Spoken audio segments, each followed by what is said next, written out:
People of the verse, hello and welcome back to the channel. Happy New Year for those of you who haven't watched yesterday's video. And today, well, what we're going to talk about today, we are going to talk about 5 resolutions that CIG could perhaps take for this year of 2021. Now, this is not going to be based on the roadmap. These are resolutions that I think would make the game and the overall experience much better for all of us, the backers. So here we go, let's check out what those could potentially be. But before that, guys, I want to remind you that this month, I've got a giveaway on my Discord channel, this Origin 325A with lifetime insurance. This is to thank all the people who back this channel. If you want to have more information, you have also the video at the end of this video, and also links in the description down below. Now let's get started. Let's talk about the resolutions, and the first resolution that I think CIG should take would be to finally make travel around the verse easier, and by that I mean completely fixing, or not completely, but at least trying to fix the star map, which is a real pain. The star map very often doesn't work when you click on F2. Nothing is happening. You try to click whatever you can. You double click, tap, left click, right click. Nothing is happening. You have to do it a second time, a third time. Usually third time's a charm, right? But we don't want it to work for the third time. We want it to work at the first time. So that needs to be done. It needs to be a little bit more ergonomic as well, with better perhaps graphics. I think that it needs to be completely redone with building blocks, in my opinion. And I think that they did mention that, right? So if this could be done in 2021, that would be fantastic. Now the next one, it's also closely related to the roadmap, and that would be quantum travel. Quantum travel, I'm fine with the length of quantum travel. That's not really the issue.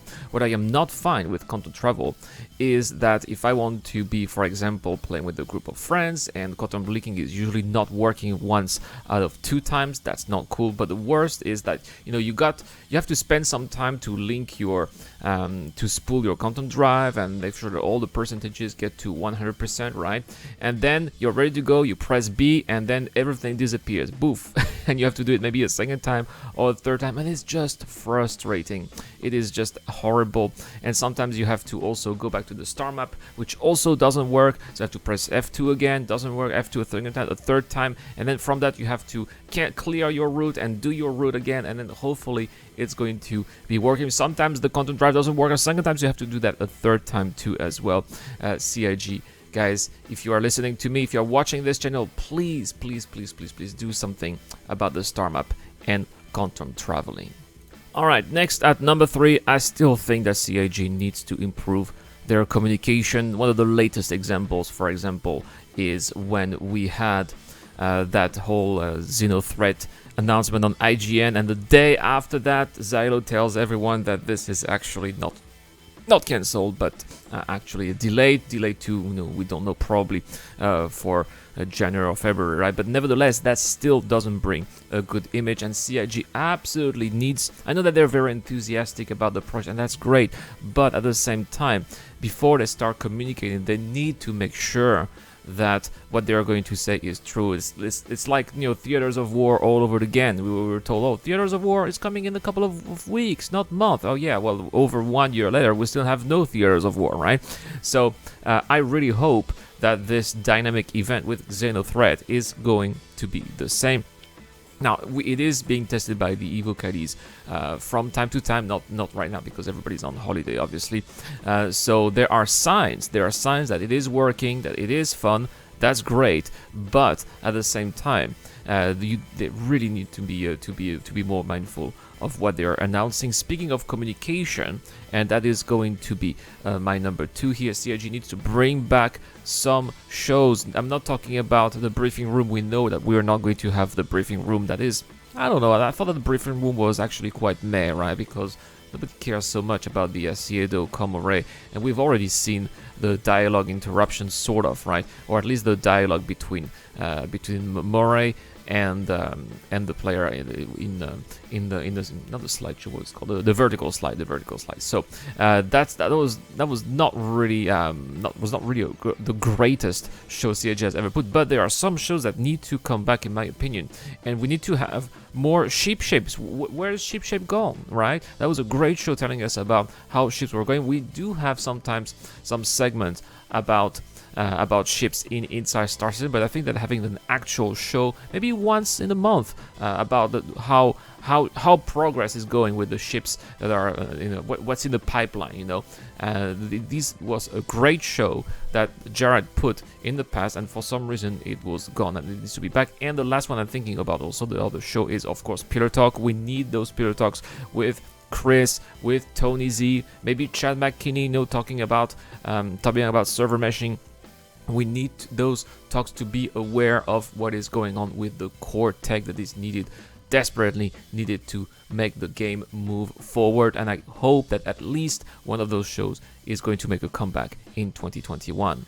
And the last resolution I think CIG should take for this year of 2021 is getting rid of the done when it's done policy. I mean, I get it why they're using now. That's because there's still a lot of work to do, and they don't want to give themselves extra pressure by giving deadlines that they could not realistically fulfill, right, or meet. But there's a lot of work that is going to be done in Squadron 42 in 2021, as we can see in the roadmap, and we can only imagine that eventually at some point that work will end, right, and it will lead to the release of Squadron 42.